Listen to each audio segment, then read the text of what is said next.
Hello, welcome to the interview about mind hacking and bioethics. My name is Kristen, and I have the privilege of interviewing Dr. James Giordano today. The goal is to promote world peace and have an abbreviated version of these topics.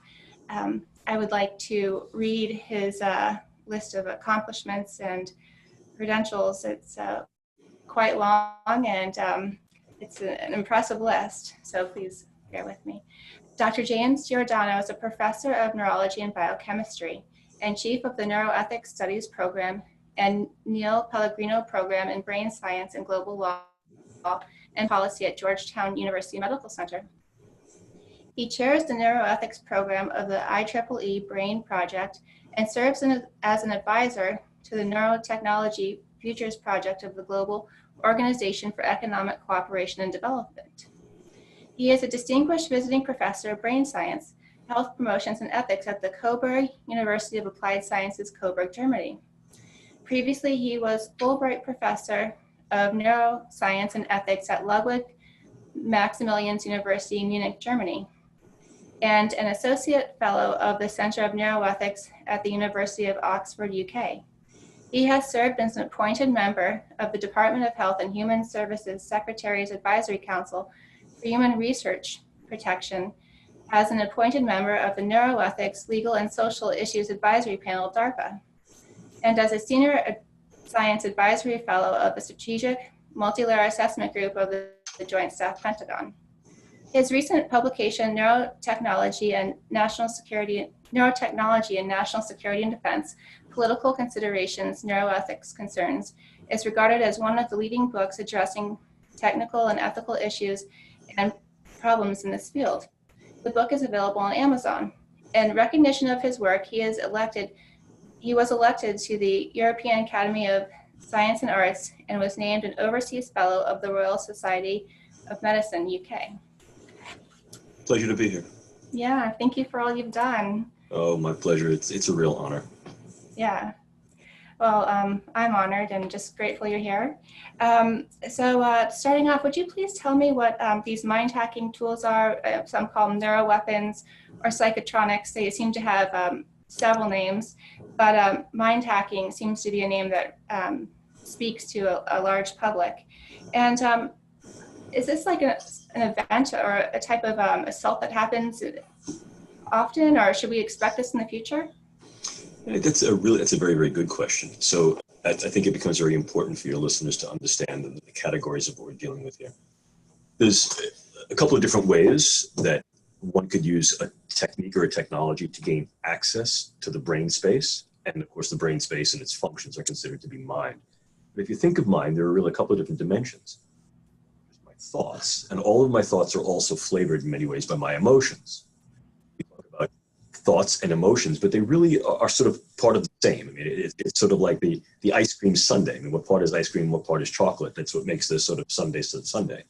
So you get cognitions, emotions, and then cognitions and emotions feed into decision-making, and then ultimately decision-making feeds into behavior. Of course, people react to their behaviors in terms of what happens to them.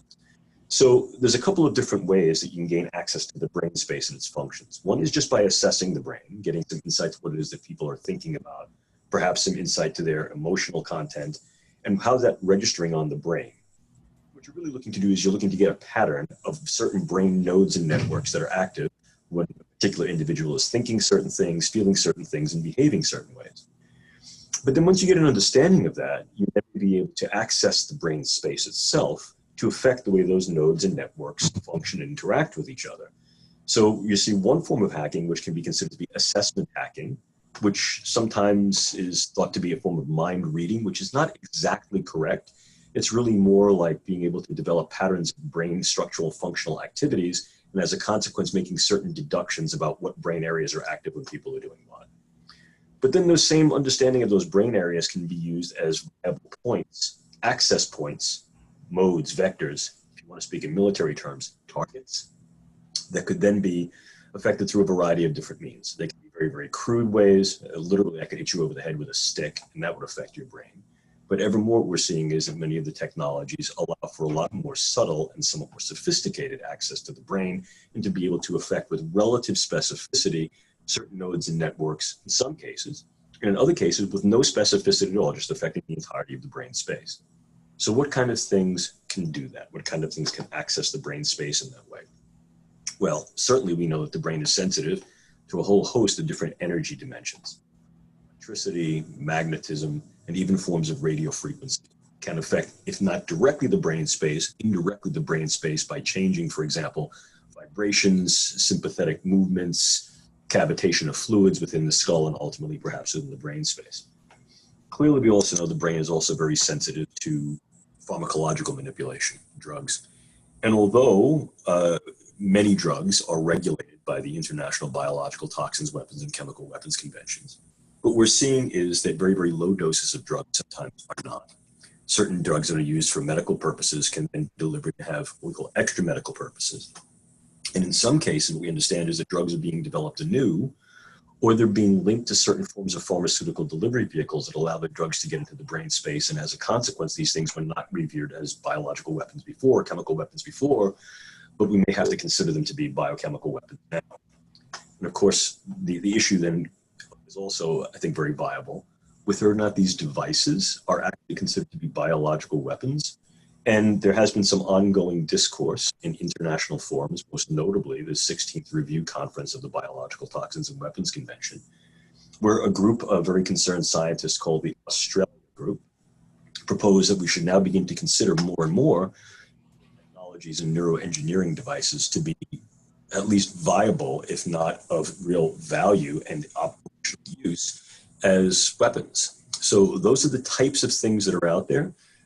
A number of different countries certainly are involved in at least considering the viability for these neuroengineering devices or mind hacking devices to be weaponized. The United States is one of them. Some of our NATO allies are also considering the viability of these things in use. If nothing else, just to consider what else is out there.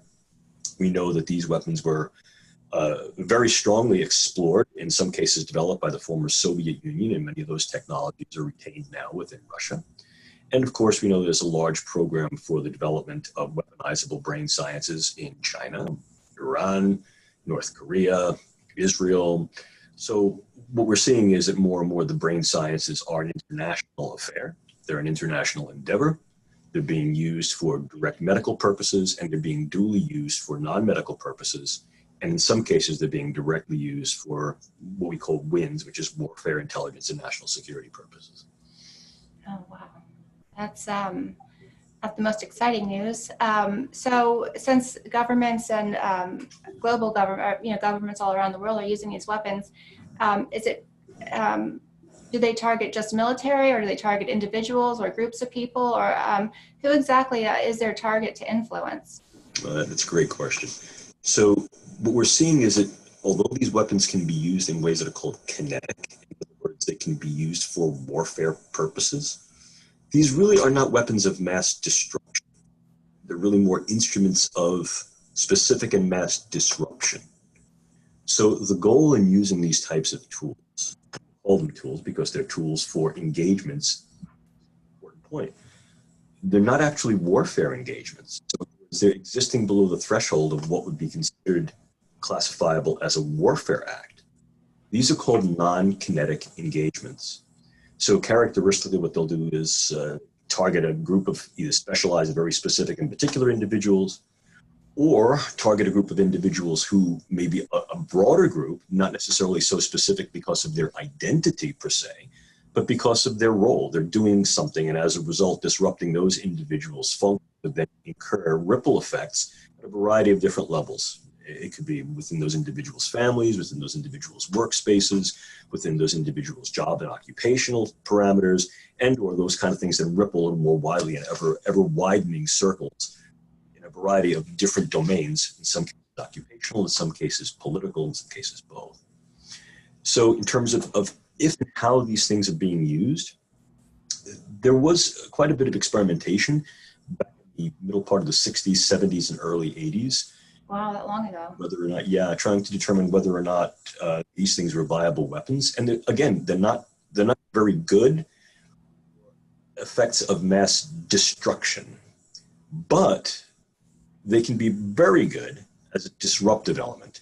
And again, where you want to cause that disruption, I think, is really critical on who you're looking to disrupt and what you're looking to disrupt.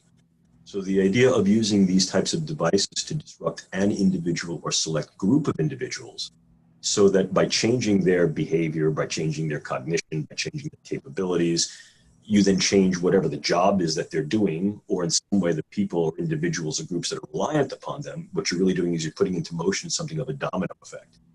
Now, of course, the other issue is that by using these things in non-kinetic ways, you can also build into that equation what's considered to be intentional ambiguity. In other words, this is not overt. This is not like hitting somebody over the head with a hammer. They're more subtle effects, and as a consequence, attribution becomes difficult.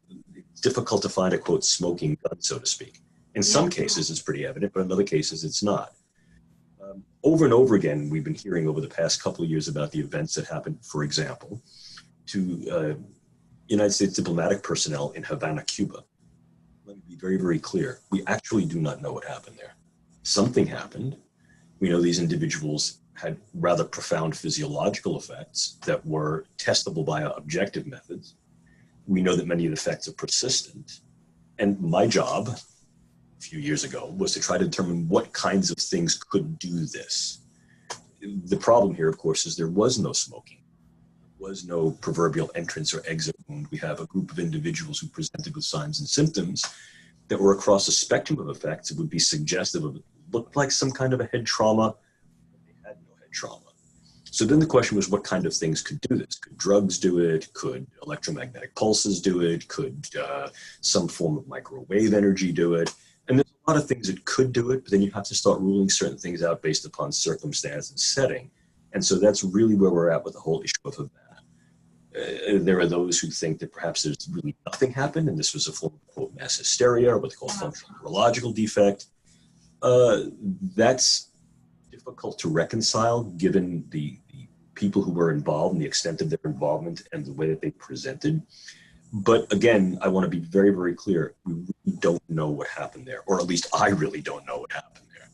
So the idea that these things are being used, I think there's some suggestion. I think that there's certainly possibility that they're being used. The particular targets are exactly that. If they would be particularly targeting key individuals, I think the individuals would need to be in a role where affecting these people's function would be highly influential to some ripple effect to then have disruption and a variety of different chains of manifestation. That's the best I could give you on that. In terms of whether or not these techniques and technologies are being randomly used against the population, you know, these are interesting political times.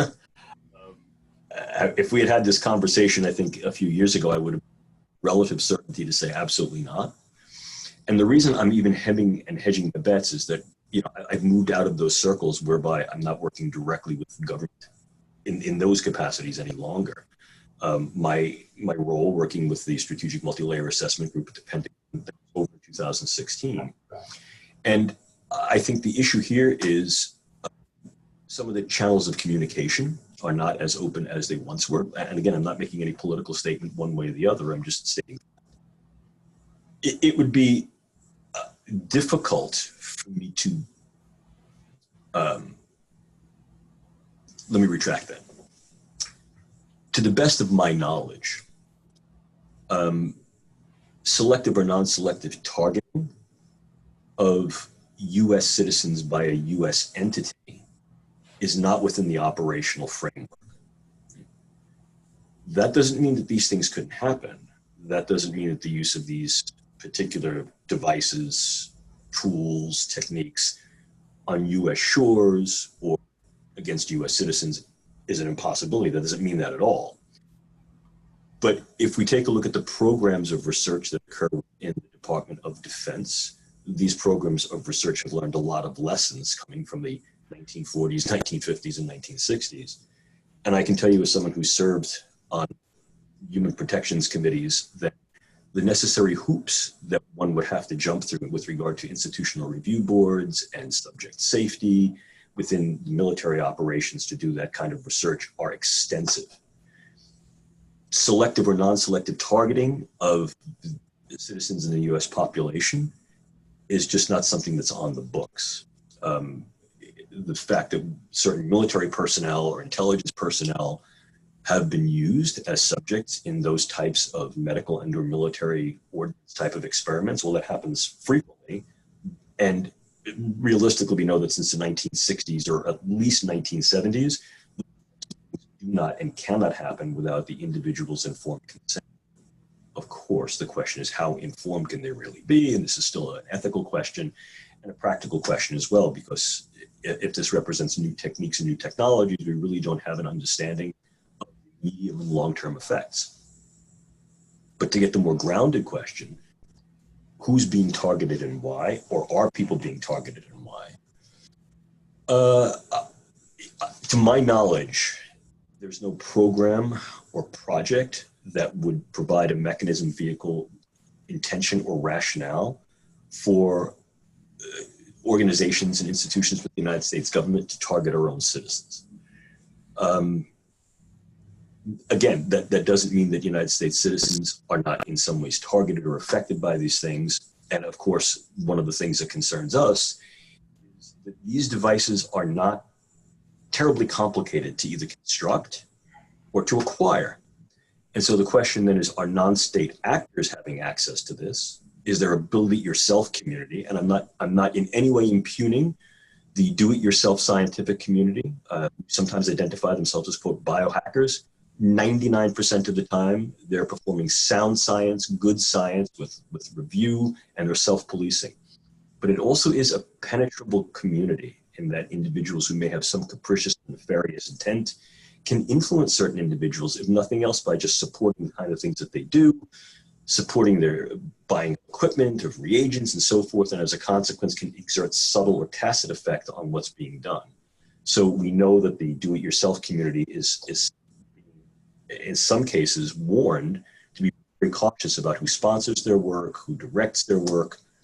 But I think that the larger concern here is that there may be state or non-state actors who may have access to these types of devices and tools, and or may be making them themselves, or in some cases acquiring them through state sources and other sources. And these can be used somewhat more clandestinely, a variety of different levels. But again, I think that that's a real concern and one we have to be cautious about. Thank you. And where would be the best source to find evidence of this technology or learn about it? Would it be like the Patent Office or the National Institute of Health? Patent Office is a good place to start. Anything that's filed under the neuro device heading as patentable devices needs to be listed there. You can certainly cross-list with the FDA under their neurological devices heading. That office is run by Dr. Carlos Pena. And of course, anything that is going to be commercially offered that goes to the FDA has to meet FDA criteria. This is used to diagnose or treat a medical condition or non-medical condition. And then in that case, there are specific characteristics, qualities, and criteria that the manufacturer has to then adhere to. Certainly that's the case within the United States. It's also the case within any product that is directly sold, legally sold within the United States, has to meet FDA clearance or the clearance of an organization that is similar, but not identical to the FDA from their home country, that then provides some clearance with regard to what's going on here in the United States, get FDA clearance approved. But Patent Office also, and let's face it, I mean, the internet is a wonderful resource for a lot of things. The only thing I would be cautious of is that there's a lot of misinformation on the internet as well. And so getting a bead on what it is you're looking at, I think it's important to understand, well, what's real and what's not. Another really easy way to figure out what might be there, even as a possible device that individuals could get their hands on that they could modify, is simply look up electromagnetic and or directed energy devices that are for sale to the general public. And, Kristen, these things are available to the general public. These devices are used with relative frequency in Europe and elsewhere to repel vermin, anything from the size of an insect to a small mammal. And what they do is they produce some form of directed energy, whether it's sound or an electromagnetic pulse, that is very uncomfortable to whatever vermin that is, whether it's insects or mammals. And as a consequence, it can be used as a vermin repellent. And you can buy these things over the internet. But as you'll note, when you go to these websites, they're also talking about how to use these things to repel house intruders. And they're not talking about animals. They're talking about human animals. Yeah. So the idea there is that, it doesn't take a lot of imagination or creativity for someone to say, all right, I'm going to buy a couple of these devices and jerry-rig them, engineer them, hack them in such a way as to make them weaponizable or to make them affect other individuals in ways that are burdensome or harmful. It'd be like me going and buying fireworks, point the fireworks at someone, or like get a bunch of them and take them all together and turn fireworks into something that's like a bomb. So again, I think there needs to be a lot of caution as to what's out there and what it's being used for. And certainly both my group as well as some of the groups that I work with in terms of policing this type of thing and governing this type of thing have been looking to those device manufacturers and the direct-to-consumer market in terms of what's being sold, how it's being sold, how these things are then being modified after they're sold, and what the potential use and misuse of these devices is and could be. Thank you so much for that answer. Sure. As far as case studies, I mean, the most, I guess, famous one recently that has been in the media has been the Cuban incident and the Chinese. Are there any others, or is there anything else you'd like to add about that case study? Well, again, to some extent, I can only tell you what I know, because when I was brought in from the Department of State to do some of the work with the individuals who were affected in Havana, it was a rather limited dossier that I was given access to. And what I was asked to do was quite simple. It's something which is called deductive forensics. So given that, you can deduce certain things. You have X, Y, and Z as effects. Now deduce what could have happened. And the actual process by which we go about this is called abduction. A-B-D-U-C-T, abduction. Again, I was not asked to say what happened here. I couldn't do that.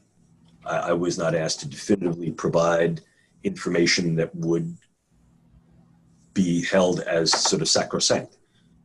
What I was asked to do is to develop a set of probabilities, possibilities and probabilities based upon the information that I was given and that was at hand at that time, which was in 2017.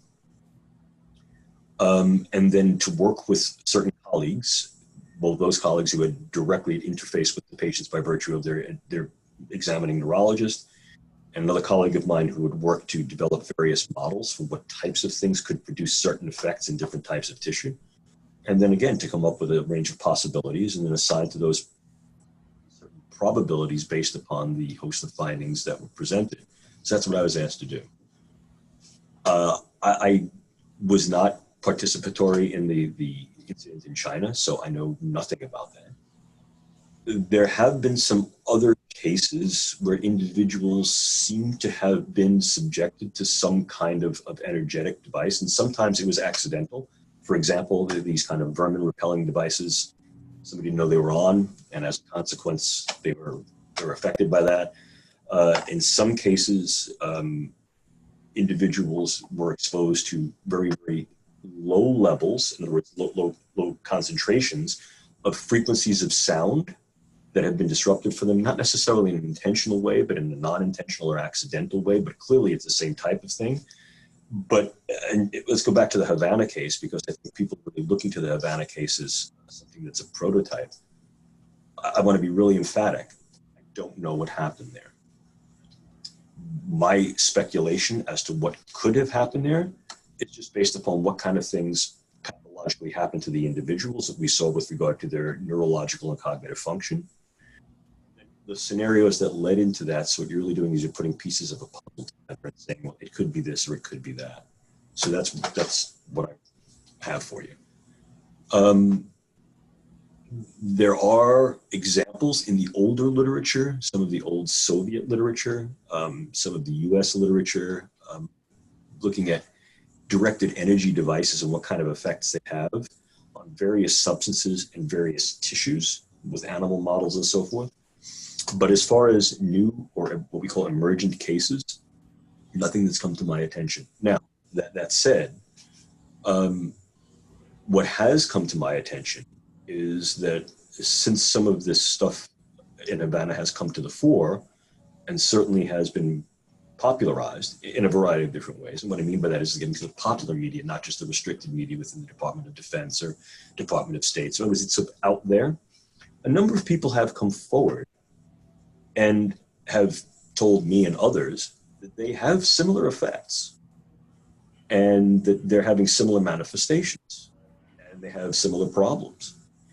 And they very often pose it as a question: is it possible that I was subjected to this or that or the other thing? You know, it's not impossible. That's probably the best answer I could give. I'm not in a position to examine these people.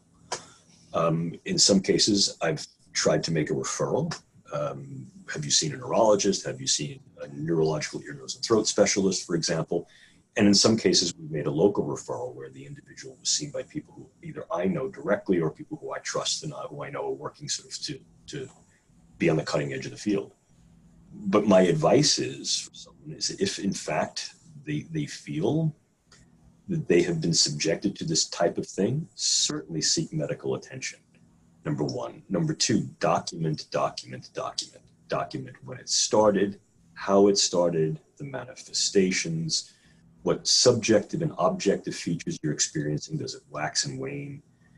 And then at that point, information is power.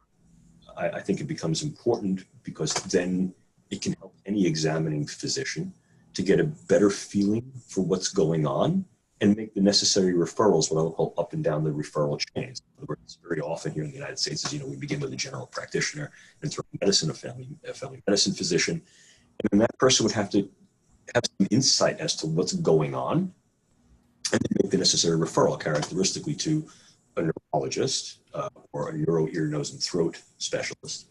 And that would have to be an individual who's also at very least aware of, if not sensitive to, the possibility that these types of devices are out there and people may have either accidental or perhaps even in some cases intentional exposure.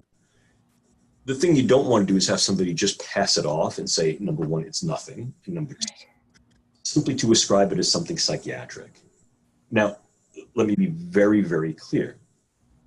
I mean, in some cases, there are psychiatric manifestations that go along with a neurological injury.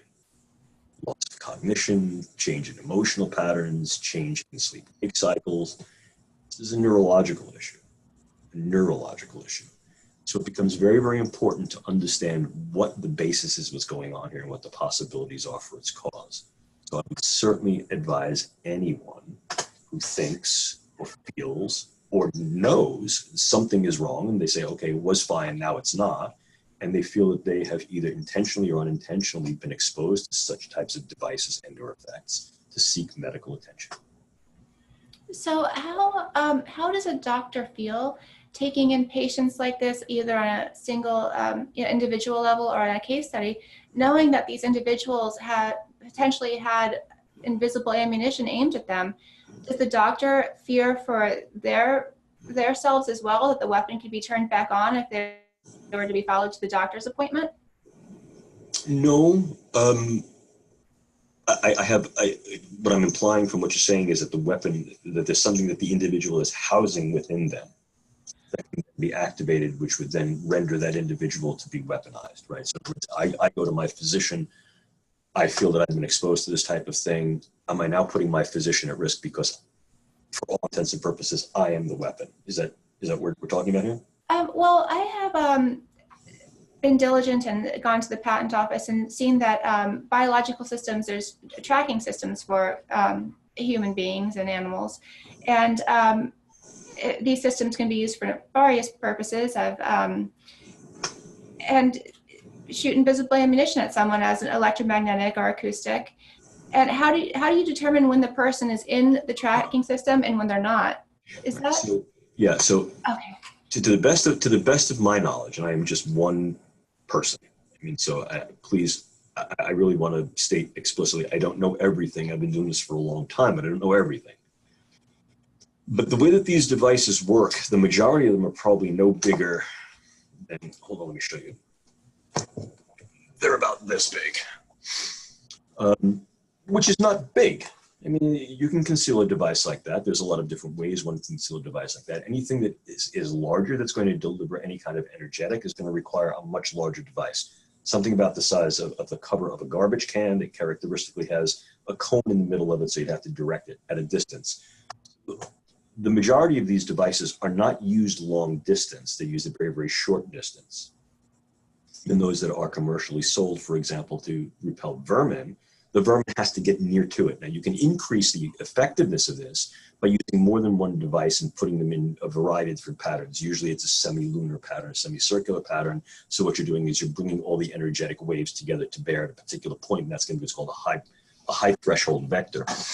So that you could do that, but there's no mistaking there's a bunch of these devices. So the take-home message here is that, to the best of my knowledge, these devices are most effective at relatively short range. We're talking probably about 3 to 5 yards. And the individual has to be within the beam or in the relative array of the energetic pulse. They cannot be done at long distance that I know of.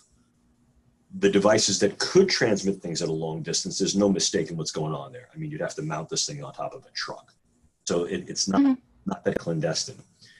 The clandestine use of these devices involves smaller devices that characteristically work at shorter ranges. And the reason there is, again, you're looking for a disruptive effect to an identified target within a particular geographic or a particular architectural locale. So if you have an individual where you know they're going to be at place X at a given time, or you have control of what that space is, you could in fact be able to create an energy field of a variety of different types of energies that could affect the individual in a variety of ways. And if you look at the animal experimentation work, that's exactly what they did. I mean, if you move the animal outside of the relative energy field, then the animal is no longer susceptible to the effects.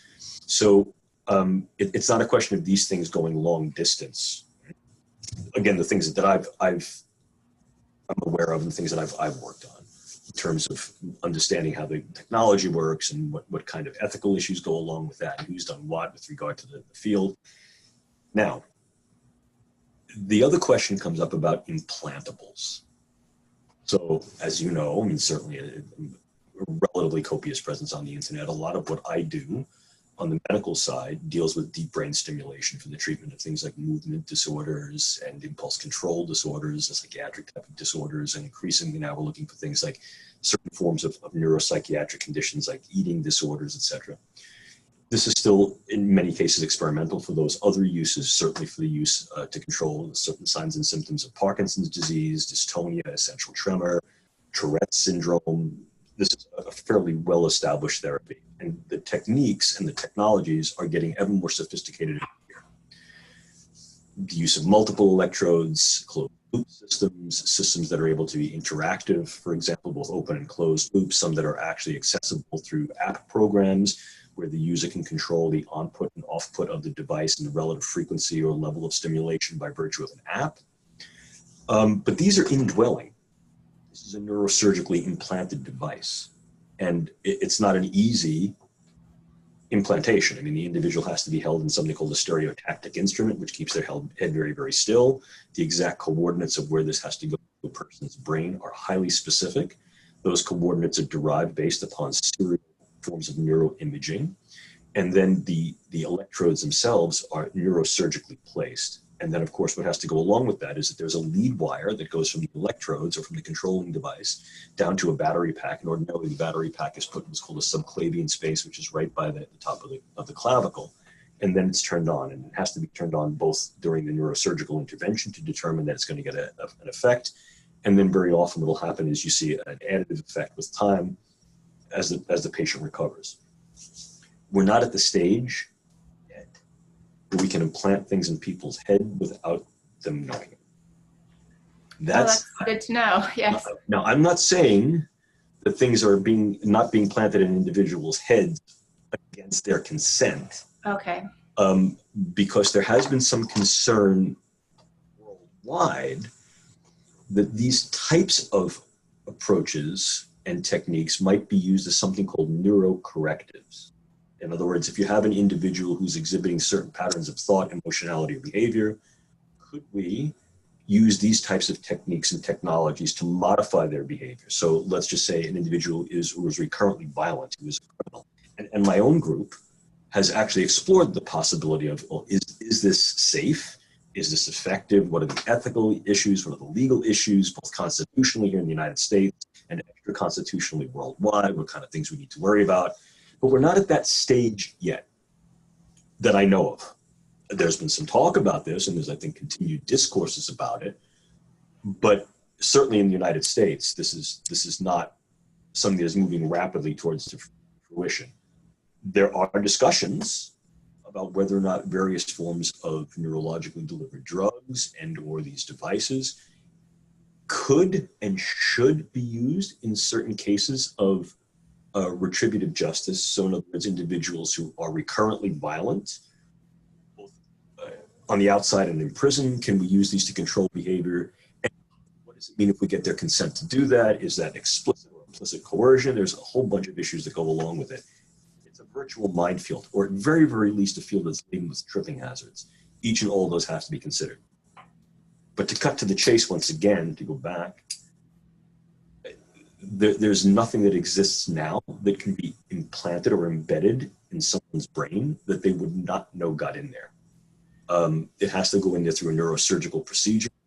Although there is some work underway to assess whether or not we could use a variety of other materials that could be taken up into the brain space without a neurosurgical intervention or with a minimally invasive intervention. Those are in the very, very early stages of what we call discovery, not even development. And the techniques and technologies right now are so immature that we're only beginning to get some insight into what might be possible with animal models or with computational simulations. It's certainly not ready for prime time in human use. So take heart. Excuse me? So take heart. Take heart, yes. Yeah. Thank you so much. Sure. I enjoyed that. Thank you. As far as ethics and regulations are concerned, is there anything the common person can do to get involved, or what's in place to keep us safe, and just your recommendations? No, it's a very good question. So any research that's conducted at a university, an experimental laboratory, has to be conducted under the public health system and the Department of Health and Human Services provisions for responsible conduct of research. And again, to give the viewers a little bit of background, a lot of that grew out of what's called the Nuremberg Code. As you know, at the end of World War II, many German scientists and physicians were then put on trial because of abuses of biomedical interventions and experimentation, essentially crimes against humanity. And as a consequence of that, the Nuremberg Code was formulated. And at its core, what it basically says, you cannot violate the autonomy, independence, and will of others for research purposes, or then even for medical purposes, for treatment purposes. And ultimately, the Nuremberg Code was broadly codified into things like declarations of Helsinki, and then ultimately the Belmont Report. And we continue to revise responsible conduct of research in terms of what can and cannot be done, and the need for institutional review boards and consent, and the fact that individuals who do participate as subject in experimentation can voluntarily withdraw without any penalty whatsoever. And these are the types of standards and norms that are established. So the idea of protecting human subjects in research is paramount. And for the most part elsewhere as well. I mean, clearly there are going to be cultural distinctions in terms of the way, even though publics will view institutional research and what the public involvement is and individual roles and involvement with regard to state-sponsored research. But I think that's an international discourse, and it does complicate the issue because not all cultures have the same needs, values, philosophies, and ethics.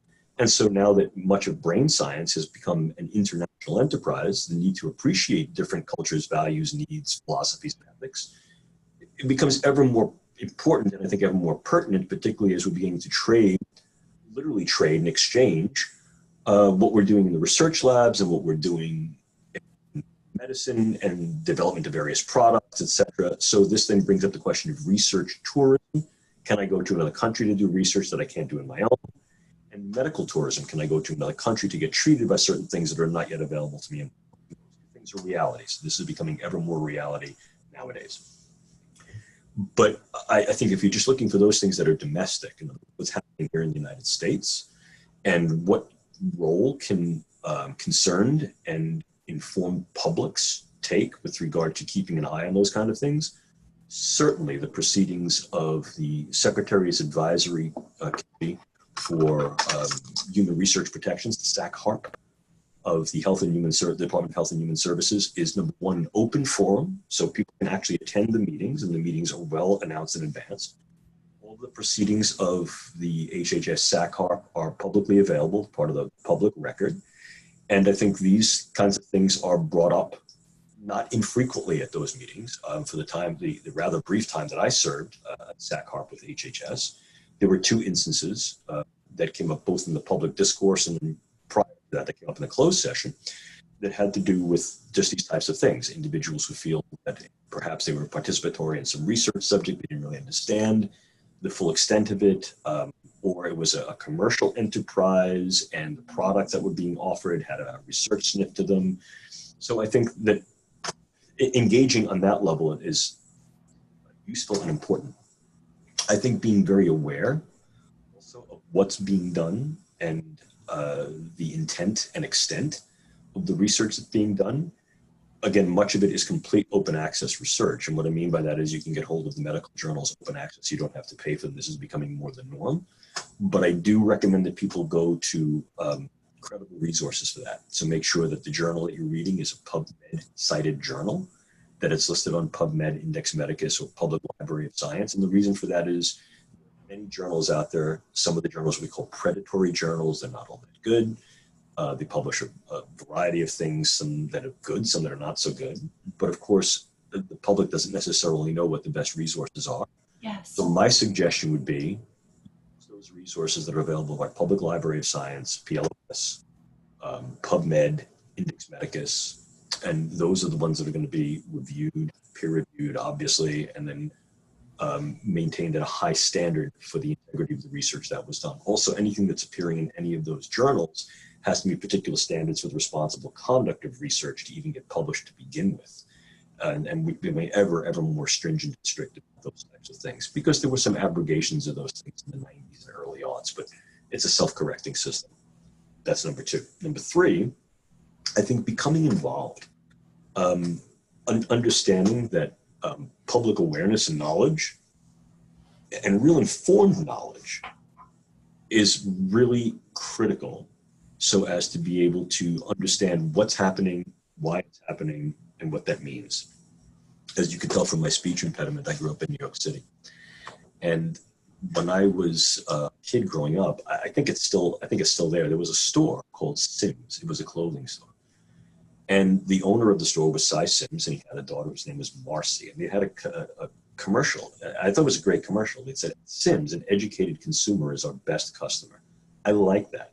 I think an educated public is probably the best customer and or the most useful cog in the wheel of understanding what's going on with this type of science and technology. But again, that being educated is important, because I think there are so many resources that are available today that are not regulated, that are not custodial, and anybody can put anything out there. So it's important not only that you read, but what you read, to make sure that it is an accurate representation, because there's a lot of nonsense. And there's a lot of nonsense out there. I mean, a lot of people espouse a particular position, or they'll say certain things. And even within the field of neuroscience, there are individuals who are what we call neurorealists, and they're neuroskeptics. And some people think, neuroscience is the answer to everything, and other people think neuroscience is the answer to nothing. Oh, no. And again, that's perspectival. So getting an essential balance for someone who is not a neuroscientist to try to figure out what's really going on, it's not easy to do, but I think it is important to do, because more and more the neurosciences are having an effect, a manifest effect, not only in medicine, but in public life. And I can tell you, I can absolutely assure you that there's an increased consideration, interest, and ever-progressing developing use of the brain sciences in a variety of countries' national security, intelligence, and defense initiatives. So it's real, it's out there. Yeah. And I think being informed and not being misinformed is really, really important. Yeah, it is important. I don't want to have my thoughts stolen. Nobody does. No. Yeah. And I'll tell you, the truth of the issue is we're not quite that level yet. The closest projects that are attempting to do that are the ones that are right now on the drawing board. Again, I'll be totally transparent with you. One of the projects that I'm involved as being one of the neuroethicists who was involved in something of the guidance and oversight is a project called N, as in the letter N like November, cubed, 3 of them, which stands for Next Generation Non-Invasive Neuromodulation. As you may be aware, it is in fact a DARPA project. It's a new DARPA project. And the idea there is to create systems of vast arrays that are implantable in the brain space with minimally interventive methods. So perhaps neurosurgically, but minimally invasive neurosurgical. And that's not an oxymoron. That is a real thing. Not even neurosurgically at all, through the use of modified and very, very newly developed delivery systems that allow materials to then form a relatively vast array within the brain space that can then extract information from the brain space and communicate information into the brain space. When I say that, I have to admit that's about the closest we're coming to something like mind reading and or mind control. And if one makes the assumption that my functions of my brain are my mind, then that's exactly what you're doing. You're reading from the brain space and its functions, developing certain patterns of neurological activity that can then be interpreted in terms of how those patterns relate to patterns of thought, emotions, and behavior. And then I can also modify those patterns of activity in those brain spaces to then change patterns of thought, emotions, and behavior. And the novel dimension of this particular project is that it allows such intervention remotely and at a distance through the use of essentially non-invasive or minimally invasive techniques and technologies. But this is just on the drawing board. The idea behind it is that these types of technologies work rather well for individuals who have profound brain injury, have suffered stroke, for example, traumatic brain injury, individuals who have neurodegenerative disorders. What you're trying to then do is recreate nodes and networks of control in the brain. But let's face it, I mean, as the words come out of my mouth, one could recognize that these exact same techniques and technologies can be used for more capricious, if not nefarious purposes. And so one has to be aware of the fact that these benefits in terms of how these techniques and technologies could be of great assistance to individuals who have some kind of neurological trauma, who have some type of either congenital or developmentally degenerative disorder that then impairs their function. You can turn them around. So on one hand, you're seeing something that appears to be rather utopian. Wow, I can fix individuals who have a, quote, broken brain. But the exact same tools, if used in different ways, can then be far more dystopian, both in their intent and their effect. And this is something that we really, really need to be cautious of, and as a consequence, develop very strict guidelines for use. But again, now that I've said that, one of the big problems, of course, is who's going to get these goodies? Who's going to develop these things? Yes, we're developing them, but are we developing them in isolation? No, this is not a classified program. This is an open access program. And we know that internationally, the brain sciences are developing at a very, very quick rate. And there's a range of international enterprises in brain sciences. So copycat techniques and technologies that are happening around the world need not necessarily respect intellectual property laws that we have here in the United States, for example. So this is an interesting frontier of developments in the brain sciences that could, in fact, have what I'll call cautionary manifestations. I mean, I don't want to be an alarmist, and I'm not. But I think these are some things we really have to worry about as we look at the potential of what these types of techniques and technologies can evoke. Thank you very much for that. Sure. And what are the deterrents for the for these technologies to be used? by secret government programs. You said in the U.S. we don't, do things against our own citizens, but with the case in Cuba, different governments are suspected. What's set up to prevent that from happening? Well, in an ideal world, the Biological Toxins and Weapons Convention, Chemical Weapons Convention, and various declarations of Helsinki and other signatory but not necessarily internationally legally binding documents and guidelines. Even the types of substances and instruments that can be internationally traded, for example, in and out of the European Union are regulated to some extent.